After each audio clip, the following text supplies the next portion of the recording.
At 36 years old, Aaron Jackson made $66,482 a year as a municipal lineman for a Marin in St. Louis.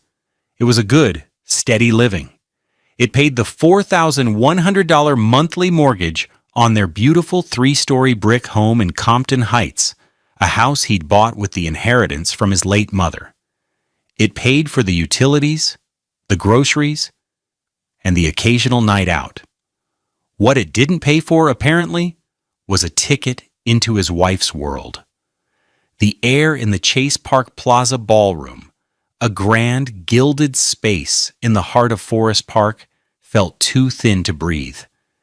It was saturated with the scent of 1,000 competing perfumes and the low, confident hum of generational wealth.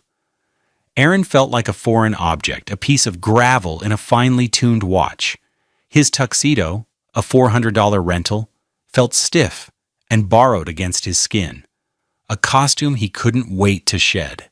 His wife, Imari, moved through the crowd like a queen surveying her court. Her dress, a shimmering column of emerald green silk that had cost a staggering $2,800, caught the light from the crystal chandeliers overhead. Her elegant locks were swept into an intricate updo, each twist and coil a testament to the 4 hours she'd spent at a high-end salon that afternoon. She was radiant, beautiful, and a complete stranger to him in that moment. Beside her, her sister Vivian was a smaller, sharper echo, dressed in a $2,200 black cocktail dress that was more severe but no less expensive. They laughed, a sound like tiny tinkling bells, as they greeted people Aaron had never seen before, men in bespoke suits and women dripping with diamonds that were undoubtedly real.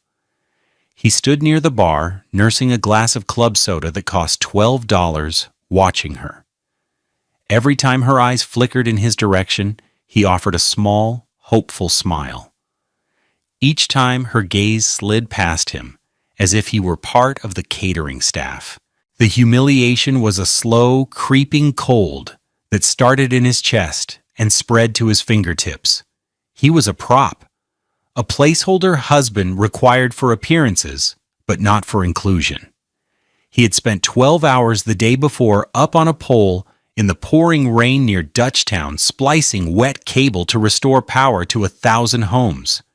His hands, even scrubbed clean, still bore the faint calluses and scars of his trade.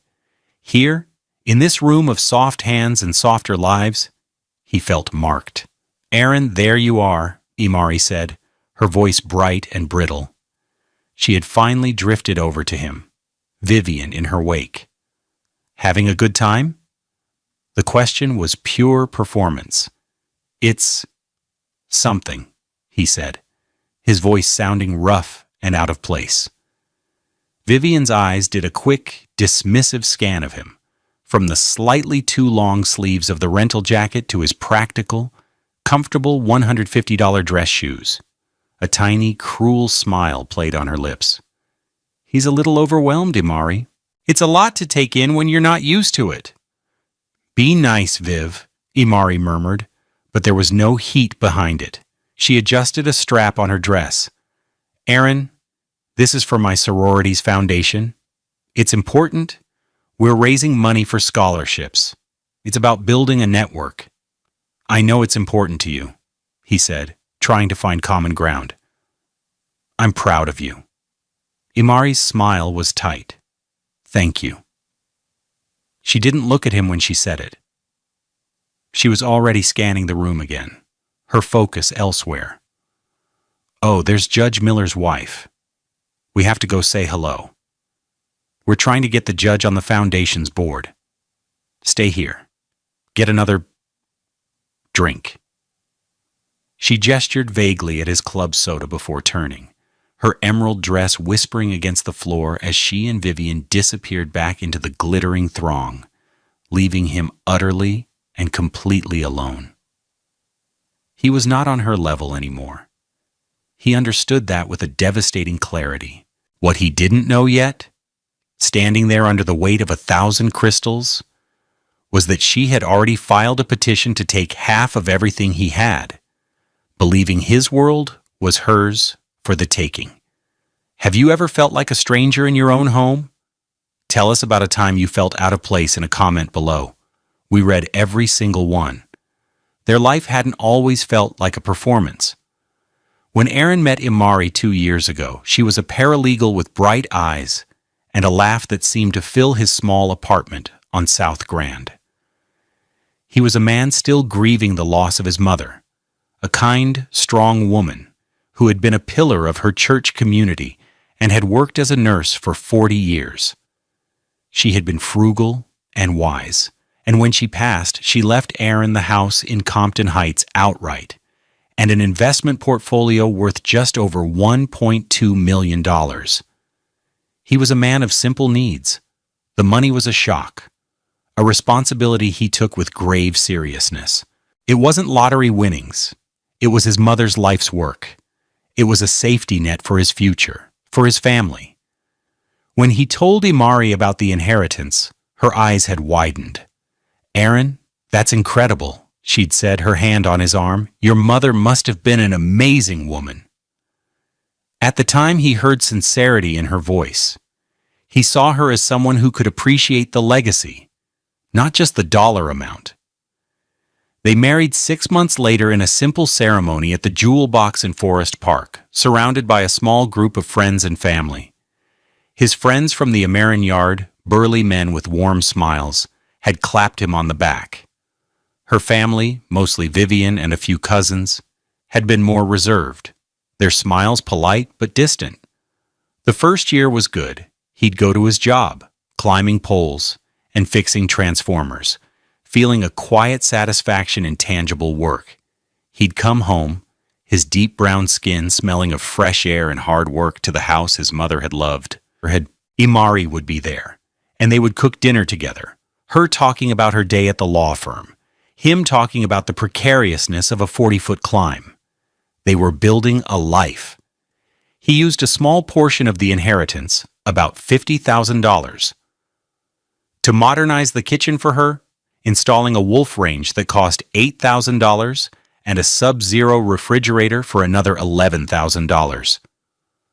"A happy wife is a happy life," his father used to say, and seeing Imari's joy in the new kitchen made the expense feel worth it. But then, things began to shift. It was subtle at first. Imari quit her paralegal job, which paid a respectable $55,000 a year. "The office politics are just draining, Aaron," she explained one evening, swirling a glass of $80 wine. "And with your situation, there's no need for me to grind myself down for so little." He had frowned. "My situation? You mean my job?" "No, silly," she'd laughed a little too brightly. "The inheritance, it's our cushion. It means I can focus on things that matter more, like networking, building our social capital." Social capital became her new career. It began with lunches at places like Truffles in Ladue, where a salad could cost $40. It escalated to charity committees and junior league meetings. Her wardrobe changed. The sensible Ann Taylor suits she wore as a paralegal were replaced by brands he'd never heard of. A $1,200 Tory Burch handbag was a networking essential. A pair of Christian Louboutin shoes, with their signature red soles, cost $900 and were, she insisted, an investment in her brand. Vivian was a constant presence, a whispering voice in Imari's ear. Vivian had married a surgeon and lived a life of manicured ease in a Clayton high-rise. She treated Aaron with a thinly veiled condescension that bordered on pity. "It's so quaint that you work with your hands, Aaron," she'd said once, watching him replace a faulty light fixture in his own living room. "My husband can't even change a light bulb. Of course, he doesn't have to." The house in Compton Heights, his mother's house, began to feel less like his own. Imari redecorated, replacing his mother's comfortable, sturdy furniture with sleek, minimalist pieces that cost a fortune and were horribly uncomfortable. A sprawling white sofa that cost $7,000 dominated the living room, a piece so pristine he was afraid to sit on it after a long day at the yard. The walls, once covered in family photos, were now adorned with abstract art from a gallery in the Central West End, each piece costing upwards of $3,000. "We have to project a certain image, honey," she'd say, kissing his cheek. "It's all part of the plan." He never asked what the plan was. He loved her. He wanted her to be happy. He worked overtime when it was available, taking the storm calls and the holiday shifts to bring in extra cash so they wouldn't have to dip into the principal of the inheritance. That money was sacred. It was for their future, for children, for a time when he could no longer climb. He saw it as a foundation. He was beginning to realize she saw it as a launch pad. One afternoon, he came home early, covered in grime from a transformer that had blown, to find Imari and Vivian in the kitchen, surrounded by shopping bags. Bergdorf Goodman, Saks, Fifth Avenue. "Girls' trip to Chicago," Vivian announced brightly. Imari looked momentarily guilty. "We just did a little shopping." Vivian had some credit card points. Later that night, he saw the credit card statement on the kitchen counter. Over $15,000 in charges, a $4,500 Cartier bracelet, a $2,400 Burberry trench coat. There was no mention of points. It was all charged to the joint credit card he paid off every month from his checking account. When he quietly asked her about it, her expression turned cold. "Are you tracking my spending, Aaron? I thought we were a team. I'm building a life for us. Do you have any idea the kinds of people I'm meeting? This is how you get on boards. This is how you get access. You can't show up to a luncheon with the CEO of a bank carrying a cheap purse." He had backed down. He felt small, unsophisticated. Maybe she was right. Maybe this was a world with rules he didn't understand. He just kept his head down, went to work, and paid the bills, trusting that his wife knew what she was doing. He had no idea her plans had nothing to do with us and everything to do with her. The sorority gala was the breaking point, the moment the 1,000 tiny cuts of the past year coalesced into a single, gaping wound. It wasn't just being ignored.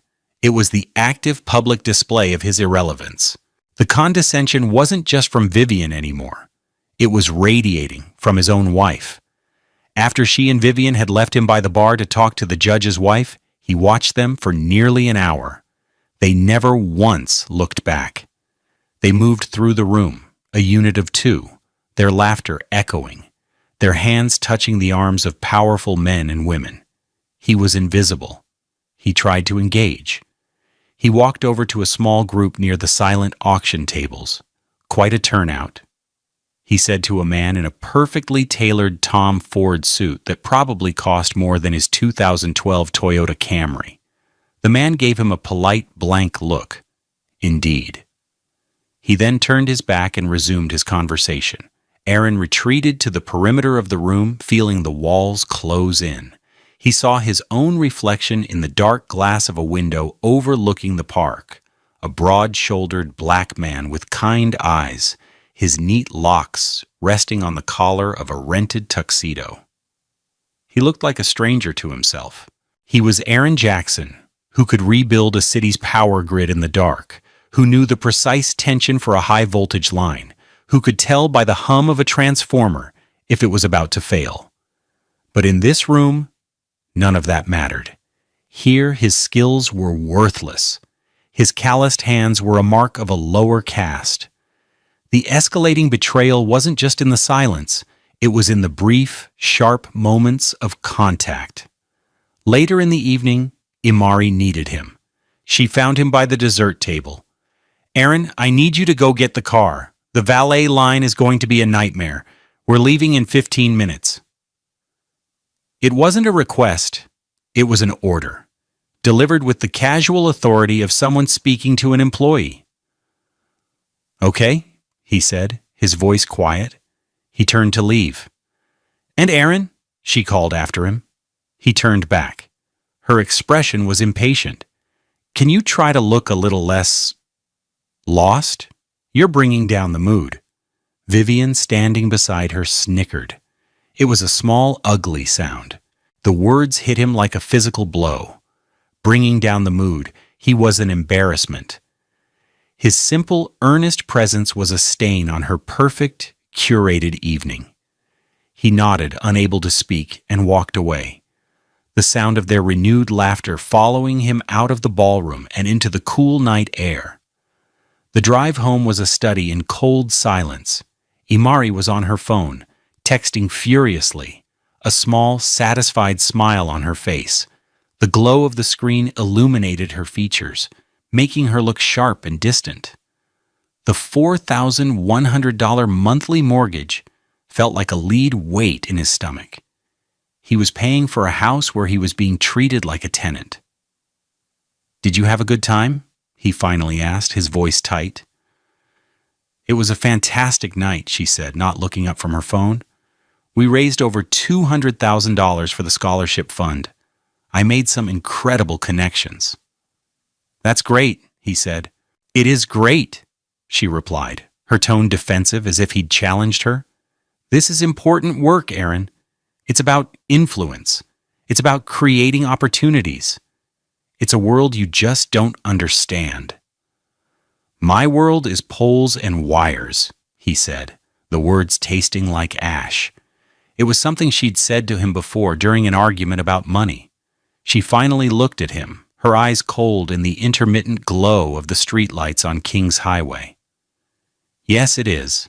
And there's nothing wrong with that. It's noble. But my world is about capital and influence. They're not the same. You're a good man, Aaron, but you're just simple. Simple." There it was. The word she used to dismiss him, to put him in a box. He was simple, quaint, a relic from a life she was trying to shed. He pulled into the driveway of their Compton Heights home. The house looked beautiful, stately, the warm lights in the windows a complete lie. Inside, the air was frigid. For the next few days, the chill intensified. Imari and Vivian were inseparable, their days filled with lunches and shopping, their evenings with whispered phone calls. When he entered a room, they would go silent, exchanging a look he couldn't decipher. He felt like a ghost in his own home. He would make dinner, and Imari would pick at her food, texting under the table. He'd ask about her day, and she'd give one-word answers. "Is everything okay, Imari?" he asked on Tuesday night, 2 days after the gala. They were in the living room, on opposite ends of the enormous, uncomfortable $7,000 white sofa. He was reading a manual on new fiber optic installation techniques. She was scrolling through her iPad. "Everything's fine?" she said, her voice flat. "It doesn't feel fine. It feels like you can barely look at me." She sighed, a long, theatrical sound of pure exasperation. She put her iPad down, the screen displaying the website for a luxury travel agency. "Aaron, I'm just busy. I have a lot on my plate. The foundation, my committees. It's a lot of pressure. You wouldn't get it." "Try me," he said, his voice pleading. She looked at him, and for a moment, he saw a flicker of the woman he'd married, but it was gone in an instant, replaced by a hard, appraising look. "It's just, we're on different paths, Aaron. We want different things. I'm trying to build something to get us to the next level. And sometimes it feels like you're an anchor holding me back." An anchor. A weight. He was not a partner. He was an obstacle. The cruelty of it was breathtaking. He had spent the last 2 years supporting her, paying for her new life, believing he was helping her achieve her dreams. All the while she saw him as a hindrance. He had no idea how right he was. He had no idea that her plan to get to the next level involved cutting him loose and taking his mother's legacy with her. The betrayal was far deeper and more calculated than he could ever imagine. He thought her cruelty was emotional. He was about to find out it was ruthlessly strategic. Wednesday morning arrived with a heavy gray sky that promised rain. It was 6:15 a.m. Aaron was in the newly renovated kitchen, the one with the $8,000 Wolf range he never used, making a simple cup of coffee in his old $40 Mr. Coffee machine. It was a small act of rebellion. Imari was still asleep upstairs in their master bedroom, a room that now felt more like hers than theirs. He needed to leave for the yard by 7. The quiet moments before the sun came up were usually his favorite part of the day, a time for peace before the noise of the world began. But there was no peace this morning. The word anchor echoed in his mind. He sat at the cold marble kitchen island, scrolling through his phone, looking at pictures from a recent camping trip with his work buddies, a world of campfires, cheap beer, and easy laughter that felt a million miles away. A notification popped up at the top of his screen, a Facebook tag. A friend of a friend, someone from Imari's vast social network he barely knew, had posted a video. The caption read, "Such an inspiring night at the Alpha Kappa Alpha Foundation Gala. Congrats to Imari and Vivian on their amazing work and hilarious speech." Hilarious speech? He didn't remember a speech. They had said a few words of thanks, but it was brief and formal. His finger hovered over the notification. A knot of dread tightened in his stomach. He tapped it. The video opened. It was shaky, clearly filmed on a phone from one of the tables. The ballroom was just as he remembered it. A sea of glittering people. On the stage, bathed in a spotlight, were Imari and Vivian, holding champagne flutes. They were beaming. "Thank you all so much for coming out tonight to support such a worthy cause," Imari began, her voice smooth and polished. The crowd applauded warmly. "We're so proud of the work the foundation does," Vivian added, her arm around Imari's waist. "But tonight, we also want to talk about another kind of support. The kind of support that lets you level up." She winked at the crowd, and a few people chuckled. Aaron's blood ran cold. Imari laughed, a practiced, charming sound. "My sister is always so dramatic, but she's not wrong. To get to the next level, you need a solid foundation." She paused, taking a sip of her champagne. "And sometimes that foundation is quaint." The word hit him like a fist. Quaint. Vivian's word for him. Vivian leaned into the microphone. "My sister, she's a visionary, but even a visionary needs let's call it a starter pack. You know?" The crowd was laughing now, leaning in, sensing the delicious, gossipy turn. "A good, simple, reliable man to pay the bills while you build your empire." The camera panned across the faces in the crowd. They were roaring with laughter. Men in expensive suits, women in diamonds. They were all in on the joke. The joke was him. Imari held up her hand, feigning protest, but she was smiling. "Vivian, stop. My husband is here tonight." She scanned the crowd with a theatrical, searching look. The camera didn't find him, but he remembered exactly where he was, standing alone by the bar, feeling like a ghost. "He's a wonderful man," Imari continued, her voice dripping with condescension. "He works so hard with the, you know." She made a gesture with her hands, mimicking climbing a pole. "The wires and things." A wave of laughter rolled through the ballroom. It was deafening. "He keeps the lights on," Vivian shrieked, doubling over with glee. "Literally!" Imari raised her glass. Her eyes were shining. "So this is a toast," she said, her voice ringing with triumph. "To all the stepping stones that help us reach the penthouse. May they be sturdy, reliable, and know their place." "To stepping stones," Vivian echoed, clinking her glass against Imari's. The crowd roared its approval. The video ended. Aaron sat in the dead silence of the kitchen. The only sound was the hum of the $11,000 Sub-Zero refrigerator. He felt nothing. It was a strange, terrifying emptiness. The hurt was so immense, so total, that it had burned itself out, leaving behind a cold, clear void, stepping stone, starter pack. Know their place? The words weren't just insults, they were a mission statement. He played the video again, and a third time. He watched the faces in the crowd. He watched his wife's triumphant smile. He watched her mimic his job, the job that paid for the dress she was wearing, the house she was living in, the life she was building on his back. The fog of confusion and hurt that had clouded his mind for months finally lifted. In its place was a terrible, chilling clarity. This wasn't just disrespect. This was a strategy. The coldness, the spending, the dismissal, it was all part of a plan. And he knew with a certainty that settled deep in his bones that this video was only the tip of the iceberg. She was planning to leave him, and she was planning to take everything. He stood up, his movements stiff. He walked out of the kitchen, down the hall, past the expensive abstract art, and up the stairs. He looked into their bedroom.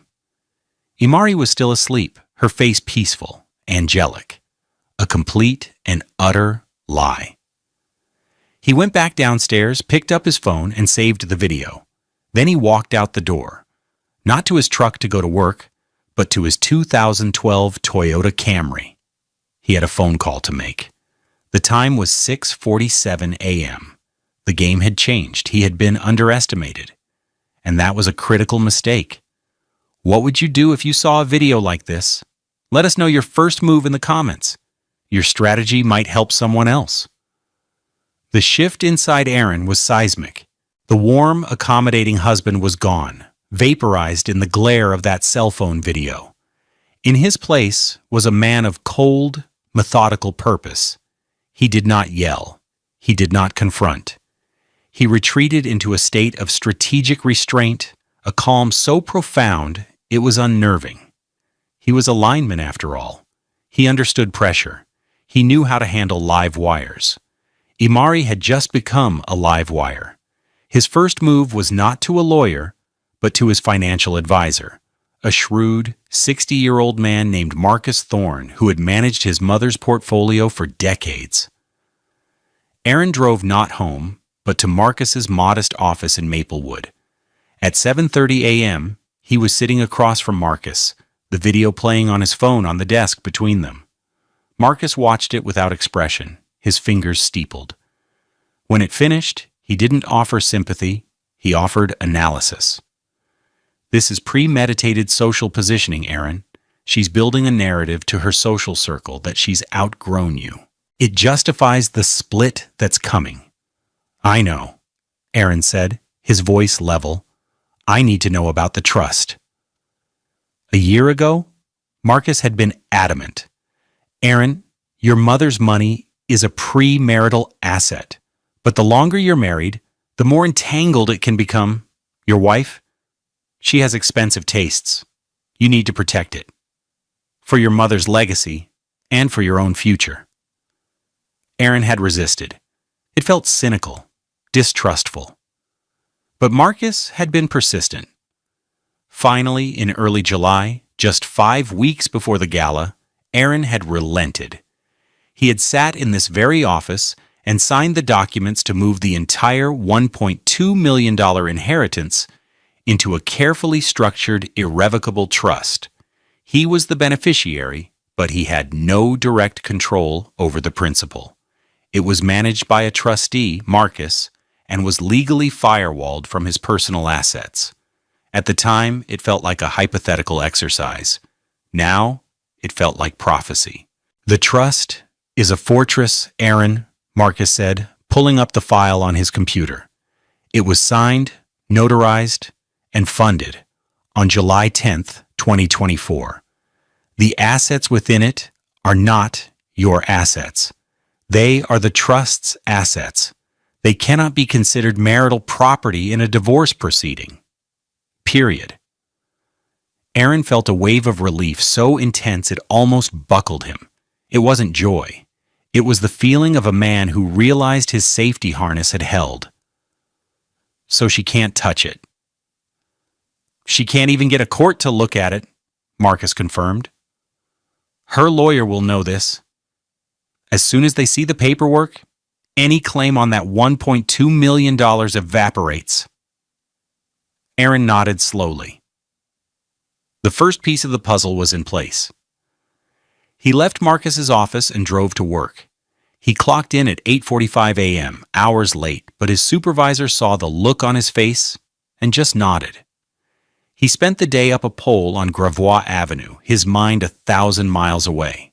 He worked with a focus that was almost meditative, his hands moving with practiced ease, replacing a faulty insulator.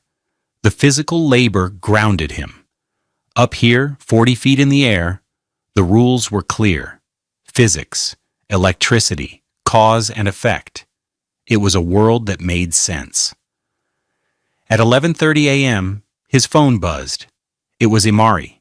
He let it go to voicemail, then listened to the message. Her voice was syrupy sweet. Hey, honey, just calling to see how your day is going. I miss you. I was thinking we could go to that new Italian place in the Grove tonight. My treat. Call me back. Love you. He felt a chill, despite the midday sun. My treat. Love you. After days of cold silence, she was turning on the charm. Why? The answer was obvious. Her plan was entering its next phase. She, or more likely her lawyer, needed something from him. Financial statements, probably. And she thought a nice dinner and a few sweet words would get her what she wanted. He was the simple, trusting husband, after all. He was the stepping stone. He didn't call her back. He finished his shift at 4 p.m. and drove home. He walked into the house, and she was there, dressed in a casual but expensive-looking lounge set that probably cost $500.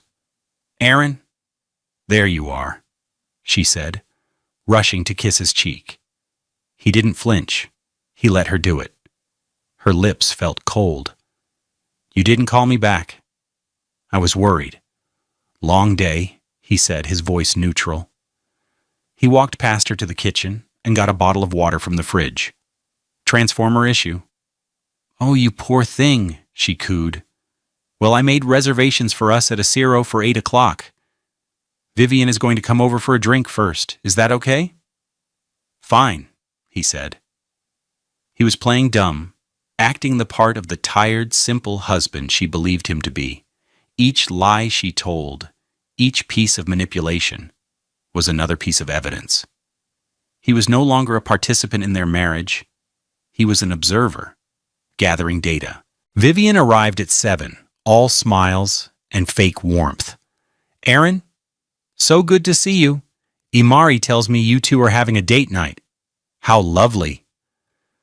They sat in the living room, on the white sofa he hated. The sisters drank their $80 wine. He drank his water. He asked a simple, innocent question. So the gala was a big success, huh? I saw someone post a video of your speech. It seemed like the crowd loved it. Imari's smile froze for a fraction of a second. Vivian's eyes darted to her sister. It was a micro-expression, but he saw it. Oh, that silly thing? Imari laughed, a little too loudly. Vivian and I were just being goofy. You know how it is when you get a couple of drinks in you and a microphone. You called me a stepping stone, he said, his tone perfectly flat, as if asking about the weather. The air in the room changed. The temperature dropped 20 degrees. Vivian jumped in. Oh, Aaron, you can't take that seriously. It was a joke, a roast. We were just poking fun at the whole idea of power couples. It wasn't about you. Felt personal, he said, still calm, taking a sip of water. He looked directly at Imari. Imari's expression hardened. The mask of the sweet, loving wife fell away, replaced by the cold, condescending woman from the gala. Aaron, don't be so sensitive. It was a fundraiser. It was entertainment. You can't possibly be upset about that. Frankly, It's a little embarrassing." He just looked at her. He didn't argue. He didn't raise his voice. He just let her words hang in the air. The lie, the dismissal, the immediate pivot to making him the problem. It was all he needed. He had it on tape, and now he had it in person. He stood up. "You know, I'm more tired than I thought. I think I'm going to skip dinner." "What?" Imari stood up, her voice sharp with anger. "I have reservations. What am I supposed to do?" "Go with Vivian," he said calmly. "You two have fun." He turned and walked up the stairs, leaving them sputtering in his wake. In that moment, he wasn't playing dumb anymore. He was showing them the first glimpse of the man they had so badly misjudged, and they had no idea what was coming. The next morning, Thursday at 9 a.m. sharp, Aaron walked into the law offices of Devers and Associates. The firm was located in a modest but respectable building in Clayton, a world away from the flashy downtown towers where Imari's friends worked. The office was clean, efficient, and unpretentious, much like the woman who ran it. Ms. Devers was a black woman in her late 40s with sharp, intelligent eyes, her hair in immaculate Senegalese twists. She wore a simple but perfectly tailored navy blue suit that radiated competence. She didn't waste time with small talk. "Mr. Jackson," she said, shaking his hand firmly, "Marcus Thorne speaks very highly of you. Please have a seat. Tell me what's going on." For the next 30 minutes, Aaron laid it all out. He spoke with the same calm precision he used to describe an electrical grid. He started with the marriage, Imari's change in behavior, and the escalating spending. He detailed the events of the gala. Then, he placed his phone on her polished mahogany desk and played the video. Ms. Devers watched it, her expression unreadable. When it was over, she was silent for a long moment. "And she said this was a joke." "She said I was being sensitive," Aaron corrected. Ms. Devers nodded slowly. "Theatrical cruelty. It's a tactic designed to make you feel small, to make you question your own reality. So you'll be too off balance to fight back when the real blow comes." She looked at him. "And the real blow is coming, Mr. Jackson. This performance is the overture. She's filed for divorce, or she's about to, and she's coming for the inheritance." "I know," Aaron said. "That's why I'm here. Marcus told me about the trust." He explained the irrevocable trust, the date it was established, and the nature of the assets. A slow, appreciative smile spread across Ms. Devers's face. It was the smile of a chess player who realizes her opponent has just walked into a fatal, unforeseen trap. "Mr. Jackson," she said, leaning forward, "you have done everything right.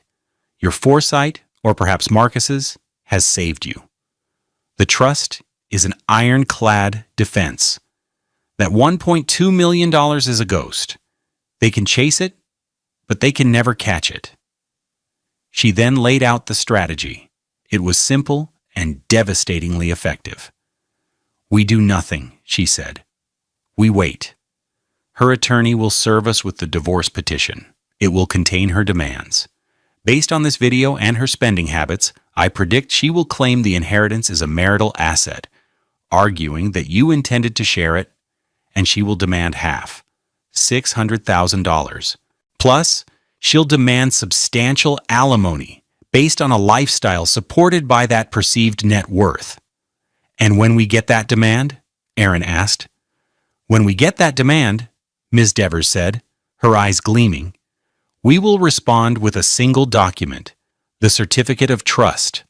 We will attach a financial affidavit based on your actual income of $66,482 a year, and we will offer a standard, legally mandated alimony settlement based on that number for a short-term marriage. In this state, for a 2-year marriage at your income level, she'll be lucky to get $1,800 a month for 12 months. The numbers were stark.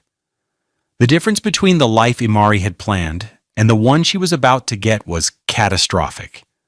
A one-time payment of maybe $21,600, not the $600,000 she was counting on. Her entire case is built on a fantasy, Ms. Devers continued. Her lawyer is likely operating on contingency, meaning he only gets paid if she wins a large settlement. The moment he sees that trust document, he will know his payday has vanished. The financial incentive to fight for her will evaporate. He'll push her to settle, and settle quickly. Aaron felt a grim satisfaction settle over him. This wasn't revenge, it was justice. It was cause and effect. What about the house? You purchased it before the marriage with inheritance funds. It is your separate property. She has no claim to it. She will have 30 days to vacate. The plan was set. The pieces were in place. All he had to do was wait for Imari to make her move. He left the lawyer's office feeling lighter than he had in a year. The quiet calm was no longer just a defense mechanism. It was a source of strength. He was protected. His mother's legacy was safe. He had been underestimated, but he had not been unprepared. He drove back to his route. The city of St. Louis spread out below him from his perch atop a utility pole and got back to the work of keeping the lights on. The strike came on Friday. Not Wednesday as he initially thought, but 2 days later. 2 days Aaron spent living in the same house as his wife, a stranger who smiled at him while plotting to take him for everything he had.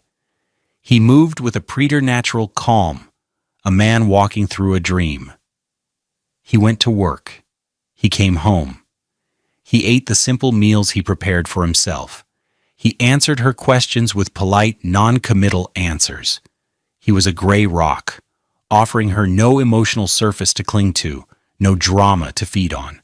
Her frustration was palpable. Her saccharine sweetness had curdled into sharp-edged impatience. She needed him to engage, to argue, to give her something.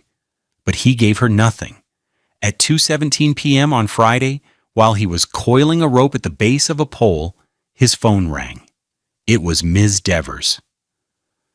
"Aaron," she said, her voice crisp and professional. "We've been served. An email just arrived from her counsel, a Mr. Fitzgerald. It's exactly as we predicted." Aaron leaned against the rough wood of the utility pole. "Tell me." "Petition for dissolution of marriage," Ms. Devers read. "It cites irreconcilable differences. Standard. Now, for the interesting part. Schedule of assets and demands. She claims your inheritance, valued at $1.2 million, is marital property due to verbal commitments and shared financial planning. She is demanding an equalization payment of $600,000. Furthermore, she is petitioning for monthly spousal support of $15,000 to maintain the standard of living established during the marriage. And she's requesting exclusive use of the Compton Heights residence." Aaron almost laughed. It was so audacious, so completely detached from reality. $15,000 a month. The arrogance was breathtaking. "She thinks my salary is a rounding error." "She thinks the trust is your personal piggy bank," Miss Devers corrected. "Mr. Fitzgerald is either incompetent or he's taking a wild swing on a contingency basis, hoping you'll be intimidated into a quick large settlement. He has made a grave professional error." "So what now?" Aaron asked, the moment he had been waiting for finally at hand. "Now we respond," Ms. Devers said. He could hear the click of her keyboard. "I am drafting an email to Mr. Fitzgerald. The subject line will be R.E. Jackson versus Jackson. Response to petition." The body of the email will be very simple. It will say, "Dear Mr. Fitzgerald, attached, please find my client's financial affidavit, along with the certificate of irrevocable trust established on July 10, 2024. As you will see, your client's demands regarding non-marital assets are without legal merit. My client is prepared to offer a standard spousal support settlement of $1,800 per month for a period of 12 months, totaling $21,600. He will not be entertaining any other offers. Please advise your client accordingly. And then I will attach the 2 documents. The beautiful, brutal simplicity of it was perfect. No anger, no accusations. Just the cold, hard facts, the law, cause and effect. Send it, Aaron said. It's sent, Ms. Devers replied. The time is 2:21 p.m. Checkmate. The narrative shifted, and for a moment, we see a scene Aaron could only imagine. In a sleek, glass-walled conference room in a Clayton law office, Imari and Vivian were sitting across from a smarmy-looking lawyer in an $8,700 Armani suit, Mr. Fitzgerald.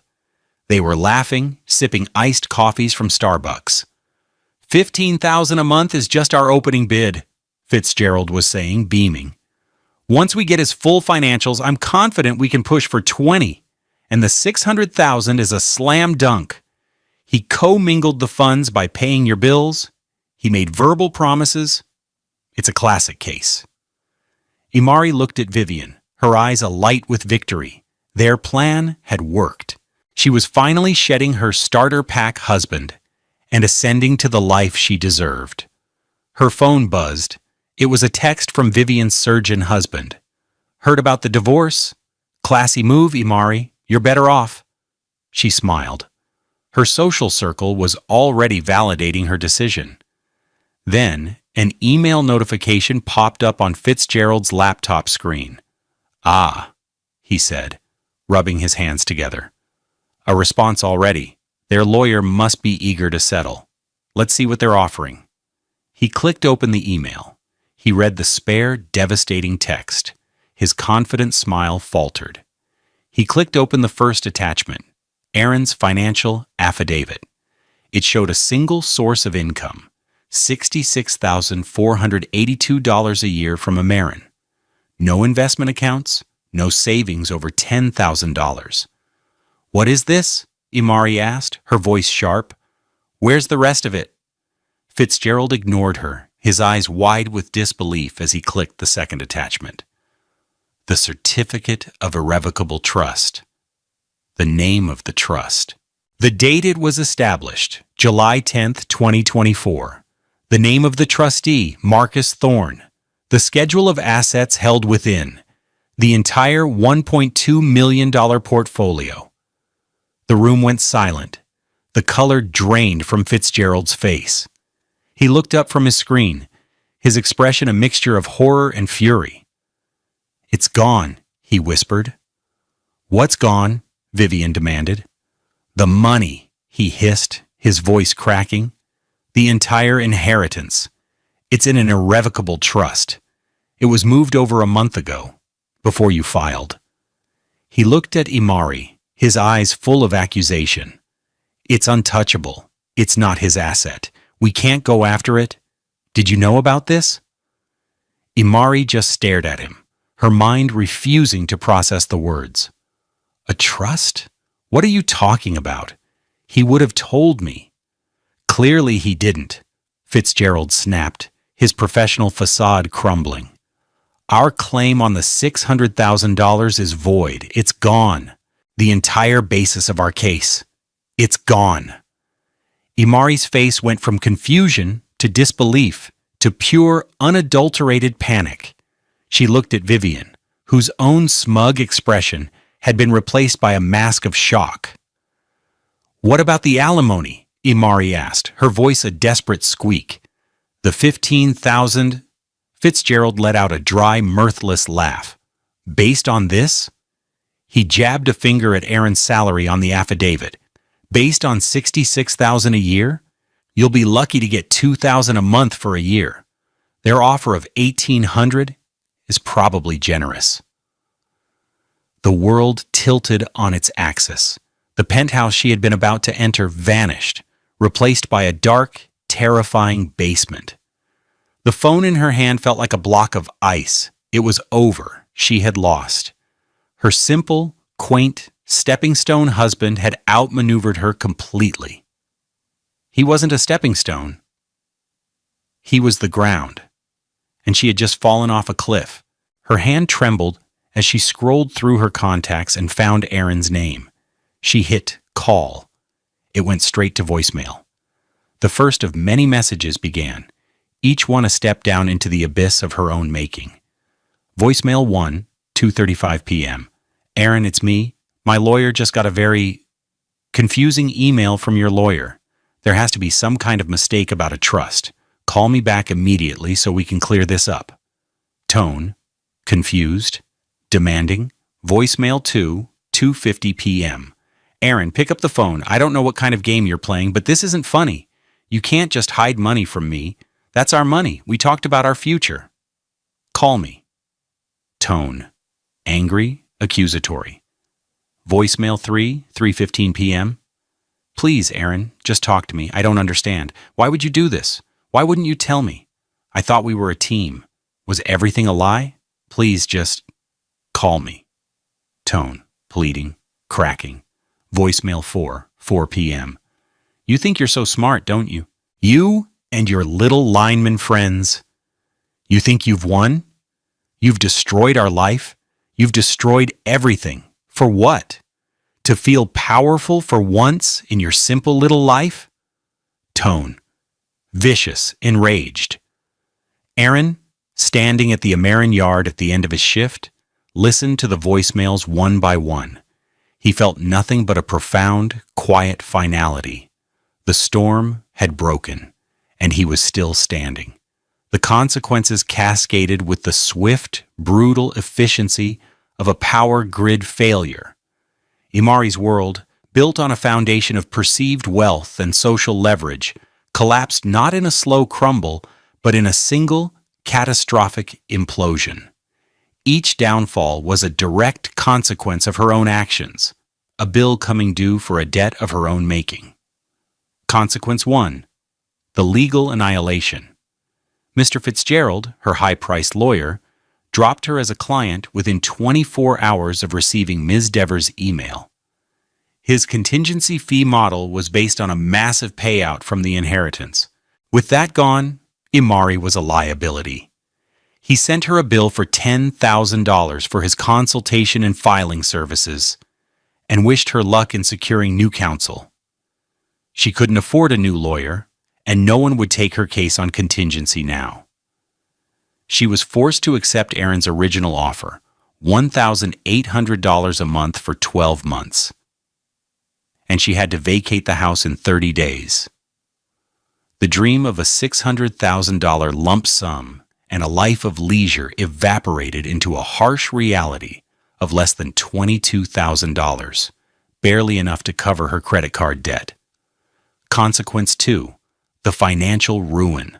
The credit cards Aaron had been faithfully paying were maxed out. The $15,000 from the Chicago shopping trip, the daily $40 lunches, the constant upkeep of her brand, it all came due at once. The total debt was over $40,000.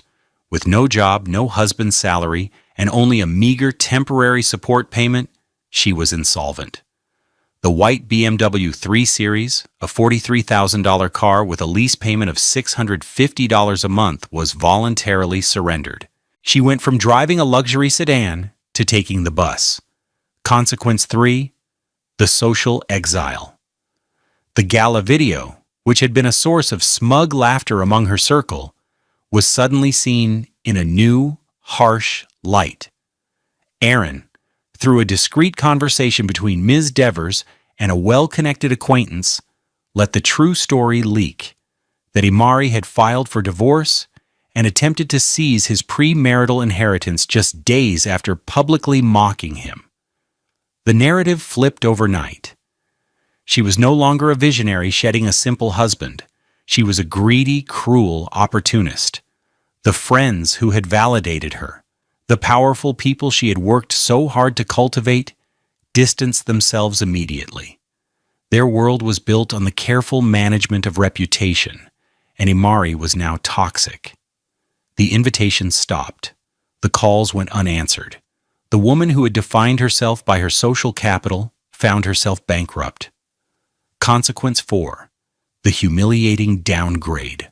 30 days after the divorce was finalized, Imari had to move out of the beautiful Compton Heights house. She had no choice but to move in with Vivian. But Vivian's surgeon husband, appalled by the scandal and its potential to splash onto his own reputation, was less than welcoming.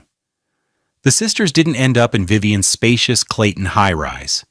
The surgeon rented a small, $1,300 a month, two-bedroom apartment for them in University City, a clear signal that their reliance on his wealth was over. Imari went from a 3,500 square foot historic home to sharing a cramped apartment, the air thick with the stench of failure and mutual blame. The $7,000 white sofa was sold for $500 on Facebook Marketplace. The $2,800 gala dress hung in the back of a tiny closet, a bitter reminder of a life that was now a fantasy. Consequence 5. The sisterly fracture. The bond between Imari and Vivian, once a partnership in ambition, curdled into resentment. "This was your idea," Imari would hiss during their frequent bitter arguments. "You pushed me. Level up, you said." Vivian would fire back. "I didn't tell you to marry a man who was smarter than you. You were supposed to have him wrapped around your finger. You got sloppy. You got arrogant." They were trapped together in that small apartment, two queens of a non-existent kingdom, their shared dream having become their shared prison. Vivian's husband filed for divorce 6 months later, tired of the drama and the financial drain. The two sisters, who had toasted to stepping stones, found themselves with no ground beneath their feet at all. Aaron watched none of this unfold up close. He heard about it in bits and pieces, through Marcus, or the faint echoes of gossip that reached him. He felt no joy, no schadenfreude. He just felt quiet. He changed the locks on the Compton Heights house, his mother's house. He methodically packed up Imari's belongings, the designer clothes, the expensive shoes, the self-help books on influence and power, and put them in storage, paying for the first 3 months himself. It was a final, quiet act of a man closing a door on a life that was never really his. The house was his again. The silence was his again. And in that silence, he began to rebuild. 1 year later, the sun streamed through the large bay window of the Compton Heights living room, illuminating the dust motes dancing in the air. The cavernous, uncomfortable white sofa was gone. In its place was his mother's old, comfortable floral print couch, rescued from storage. The walls were no longer adorned with cold, abstract art, but with framed photographs. His mother and father on their wedding day. A picture of him and his lineman crew, grinning and covered in mud. A beautiful landscape shot of the Missouri River at sunset. The house felt warm again. It felt like home. Aaron's life had found a new, quiet rhythm. His work at Amerin was the steady beat, the tangible reality that had always grounded him. The $66,482 salary felt like more than enough. He was saving aggressively, rebuilding the small cushion he'd spent on Imari's ambitions, but the $1.2 million trust remained untouched, a silent guardian managed by Marcus, a legacy for a future he was now building on his own terms. On Saturdays, he didn't go to brunch or play golf. At 10 a.m., he drove his 2012 Toyota Camry, now with 187,000 miles on it, to a community center in the Jeff Vanderloo neighborhood. Inside, a group of 15 teenagers, a mix of boys and girls, waited for him. This was his new project, his new social capital. He was volunteering, teaching a basic electrical safety and home repair class. "All right, who can tell me the difference between a circuit breaker and a fuse?" he asked, his voice warm and patient. He stood before them, not in a rented tuxedo, but in his work jeans and a simple t-shirt. His hands, calloused and capable, held up two different components. A young girl with her hair in bright beaded braids shot her hand up, eager to answer. He taught them how to safely change an outlet, how to wire a light switch, how to tell if an appliance had a short. He taught them practical, useful skills. He was giving them a sense of capability, a feeling of power over their own environment.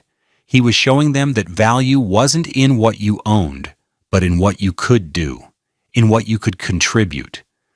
The very things Imari and Vivian had mocked, his hands, his skills, his simple world, were now the tools he used to build something meaningful in his community. After the class, as he packed up his tools, the center's director, a kind woman named Alicia, stopped by. "You're a real gift to these kids, Aaron," she said. "They look up to you." He smiled, a genuine, easy smile that reached his luminous dark eyes. "I get more out of it than they do, believe me." He had forgiven Imari, not for her, but for him. The anger had long since faded, replaced by a kind of distant pity. She had been chasing a ghost, a hollow version of success defined by others. She had tried to measure his worth in dollars and social standing, and in doing so, had revealed the utter poverty of her own character. True wealth, he had come to understand, isn't about your level. It isn't about capital or influence or the brand of your suit or the price of your dress. It's not a number in a bank account. True wealth is in the strength of your character. It's in the skill of your hands. It's in the quiet dignity of a job well done and the grace you show when you are wronged. It's about knowing your own value, independent of anyone else's approval. It's about being a foundation, not a stepping stone, a foundation for your own life and for the community you choose to build. Aaron Jackson was a lineman. He kept the lights on. And for the first time in a long time, his own world felt brilliantly, beautifully, and completely illuminated. We all face moments that test our character. How do you define true wealth and success in your own life? Share your thoughts in the comments below, and let's continue this important conversation. Thank you for being a part of the Love Beyond Pride community.